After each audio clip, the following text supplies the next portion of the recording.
మరిన్ని interesting movie updates ని brief గా చూసేద్దాం. వీరసింహారెడ్డి మూవీ ట్రైలర్ నెట్ లో దుమ్ము దులుపుతోంది, ట్రెండ్ సెట్ చేస్తోంది. ఇప్పుడు సీన్ లోకి వాల్తేరు వీరయ్య ప్రోమో కూడా వచ్చి చేరింది. మొత్తానికి సీనియర్ హీరోలు ఈ పొంగల్ పోరుని వారం ముందు నుంచే షురూ చేశారు. ఇక megastar Chiranjeevi movie Waltair Veerayya satellite rights shock ఇస్తున్నాయి. ఈ movie Telugu version satellite rights 25 కోట్లు పలికాయట. ఇక అన్ని భాషల శాటిలైట్స్ రైట్స్ 50 కోట్లని తెలుస్తోంది. తమిళ్ మూవీ వారిసు తెలుగులో వారసుడిగా ఈ నెల 11న రాబోతుందన్నారు. అయితే ఈ సినిమా తెలుగు వెర్షన్ మాత్రం సంక్రాంతి సంబురాల్లో కష్టమంటున్నారు. తెలుగు వెర్షన్ పోస్ట్ ప్రొడక్షన్ పనులు పూర్తి కాకపోవటమే కారణమట. లోకేష్ కనకరాజు బన్నీతో మూవీ చేసే ఛాన్స్ ఉందని తెలుస్తోంది.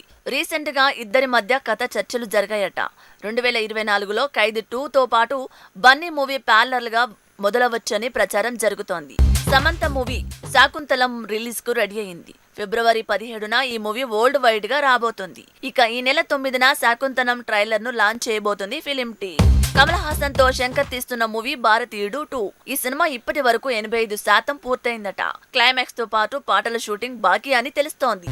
సర్కస్ మూవీతో ఫ్లాప్ ఫేస్ చేసిన బాలీవుడ్ డైరెక్టర్ రోహిత్ శెట్టి ప్రమాదానికి గురయ్యాడు. హైదరాబాద్ లో కొత్త ప్రాజెక్ట్ ని తెరకెక్కిస్తున్న తనకి యాక్షన్ సీన్ తెరకెక్కిస్తున్నప్పుడు గాయాలు అయ్యాయట. దీంతో తనకి హాస్పిటల్లో చికిత్స చేస్తున్నారని తెలుస్తోంది.